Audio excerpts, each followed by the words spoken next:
It's Adrenaline again, and I'm back to talk about AR-15 rifles. The question that's always brought up is, why do you need an AR-15 rifle? Well, first of all, let's look at what is an AR-15 rifle. These two are essentially the same, mechanically speaking at least. A pull on the trigger from this gun, this firearm, will eject a round for each trigger pull. For this guy, for each trigger pull, we'll also eject a round and fire a bullet. Well, at least not like this. We need to put the barrels on. Alright, just to prove that all it really is just cosmetics, I'm going to reassemble the handgun. Putting the slide right back on top. Includes the barrel. I will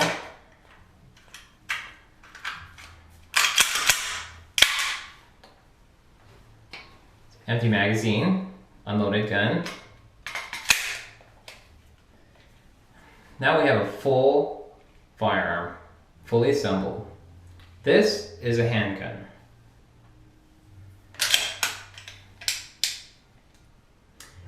Now the assault weapon ban does not cover a handgun. So what's the difference? The scary, military looking AR-15. Let's take a look at that. Again, like I said, for each pull of the trigger, one round, one bullet gets shot. This is a semi-automatic configuration, whether it's a rifle or a handgun. Semi-automatic simply means one trigger pull, one shot. An assault rifle, however, when you pull on the trigger, it'll keep firing until you let go of that trigger. This is not an assault rifle. So far, it doesn't look too scary.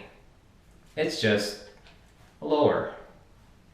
A lot of people not familiar with, that are just really into the cosmetics of it, this doesn't look too bad.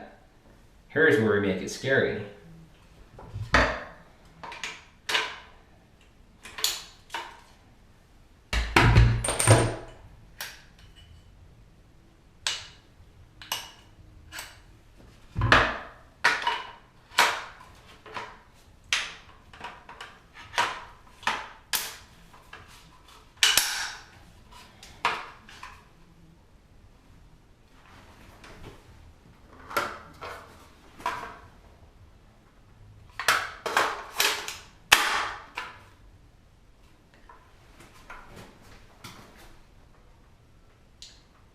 Now, is it scary?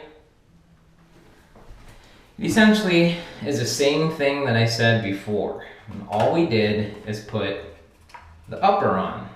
The upper just really makes it have a longer barrel. A longer barrel gives you a longer sight radius and actually is more accurate. What I put on here is a magazine, not a clip, a magazine. And that magazine in California only holds 10 rounds, but I personally like the scarier looking one. This is the 30 round magazine configured to only hold 10 rounds. Now, to demonstrate that all we're looking at is a cosmetics issue, I'm going to take the upper from the AR-15 and the handgun. Now, they're not looking to ban the handgun. Well, at least not yet. What they're looking at is banning the AR-15. And it's really just cosmetics. If I take the scary looking upper of the AR-15,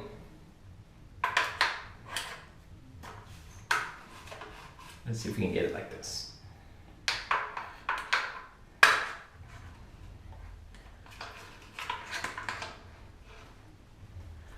I mean, that's all it really is, essentially. You've got the trigger mechanism with a much longer barrel sitting on top of a regular semi-automatic lower. I mean, of course this won't work. This wasn't designed for this upper, but it's pretty scary, isn't it? Actually, not for me, but for people who really don't understand or are misinformed, it does seem like a scary thing. Now we've established that it's really just cosmetics. What would be the main differences between the two guns? This is an HK-45. Now, it has a shorter sight plane. It's not a rifle, it's a handgun. A shorter sight plane, you know, the distance between the rear to the front, that's what a sight plane is, means less accuracy. Compared with the AR-15 rifle, sights back here, front sights right over here. We've got a lot of distance between the two. Now this is a much more accurate firearm because of that longer sight plane. If you want safety, this will make sure you hit the target and not miss the target, especially at longer ranges. This would actually be a more safer firearm. Now, what else would be the difference? We have to look at the ballistics, the calibers. The .45 handgun carries a round like that. The AR-15 carries a round like this. Now, if you look at them, the AR-15 round is much taller. But when you look at the bullet, the tips of these are really what comes out of the front of the gun. The 5.56 ballistic tip is much smaller, skinnier than the .45 ACP. Because this is taller, this has a much higher velocity. This not so much. It just kind of moves slower, but it's got a lot of mass on it. So let me talk about these two a little bit. The ballistic tip round is actually a perfect round for home defense. Why? Well, imagine a bullet moving really fast with a ballistic tip like this will basically disintegrate at high impact on something. This .45 ACP, it's got more mass to it. It's got more momentum, which makes it a little bit harder. In fact, compared to this, a lot harder to stop. Through drywall, this particular round will disintegrate through maybe one of the first layers, and something like this would probably go through multiple layers of drywall in your house.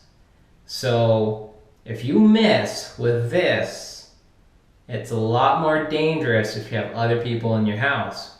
When you miss with this, chances are it'll break apart and not travel through that wall so much.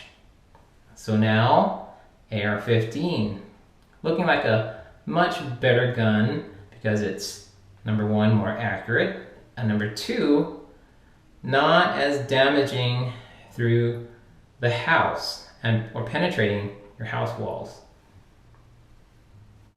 In gun-related homicides, the handgun has been used a lot more than the AR-15. Why is that? Well, for concealability. I have my carry permit, so I now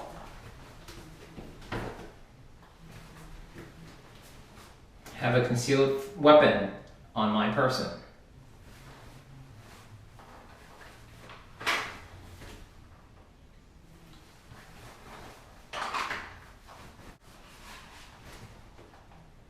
So I've concealed my handgun on me, and I'm gonna actually forget about it. There's no way I'm gonna be able to conceal this on me.